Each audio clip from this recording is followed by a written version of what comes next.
Hey, happy day. It's been so long since I did a reading and posted it and did it as a video. I thought it was time because so many great cards have been coming out, so many great readings, and I haven't been sharing them. So I thought since today, of the three cards that I pulled, two are from the LightSeers deck and the other from the Destiny deck. The two from the Tarot-like deck were both major arcana. The first one is Temperance. It's number 14. And I'll first tell you what I'm reading into this for the current energies, and then I'll tell you what the book says. We'll have a look-see.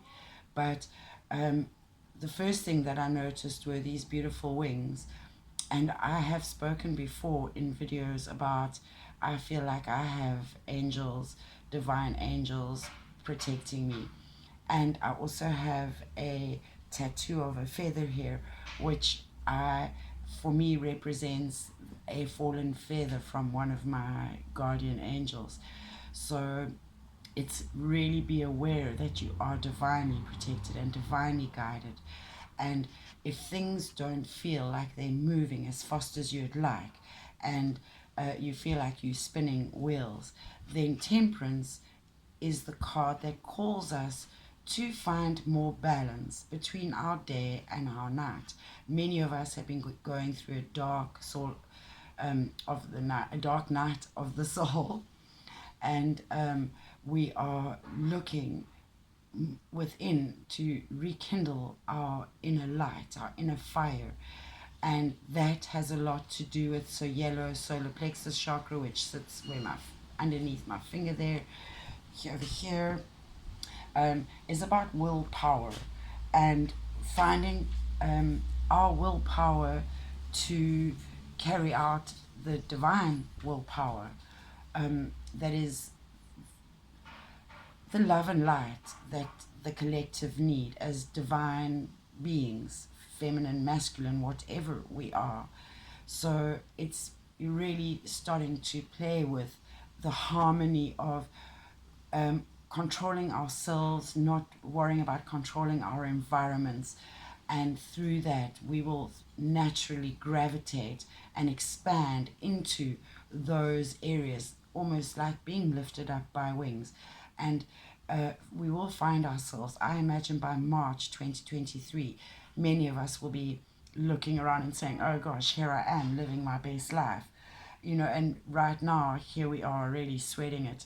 So don't sweat the small stuff, as in don't get analysis paralysis. You do want to be practical, you do want to be realistic, and keep your real eyes is where we're at. You need to I met with someone last week, and in our conversations I was distracted from the being able to really focus and be present to them because their glasses were dirty.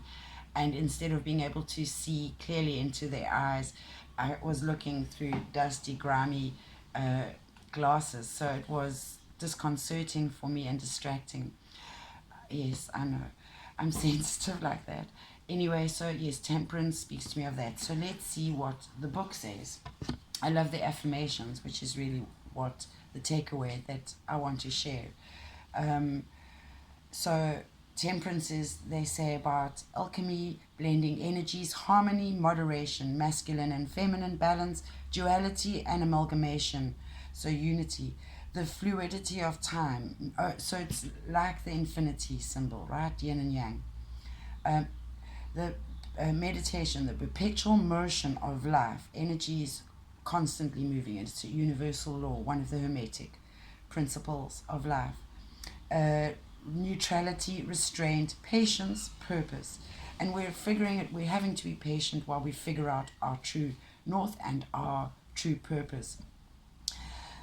And through the quagmire of all the bits and pieces that are leading us to our new destination,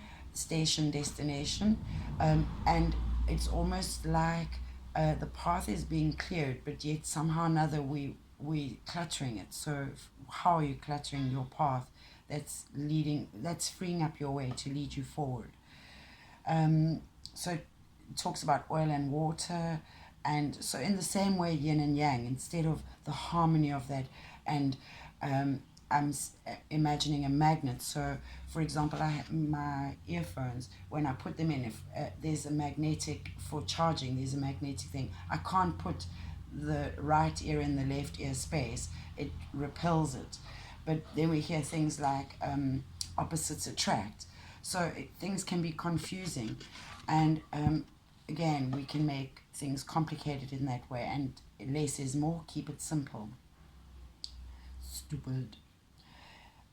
Temperance is the alchemist of life and calls you to create your purposeful blend using moderation and patience as ingredients. Where are you focusing your precious energy right now? Maybe you've been overdoing it in your social life, or binging on television, alcohol, or food, or overspending.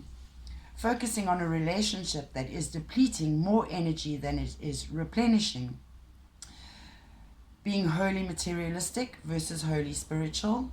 See, either end of the spectrum is too much. It's all about, with bipolar, instead of having that exacerbated high, exacerbated low, we find our balance closer to a middle line. There is never going to be a flat line is dead. Hospital, medical 101, a flat line is dead. So you need rhythm. The heart beats at a rhythm. You need rhythm.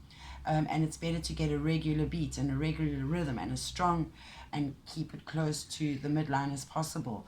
But every now and then, in order to check boundaries and check that the state is right, because everything's changing, we sometimes do have to explore either end, and it is really comfortable, but most often necessary.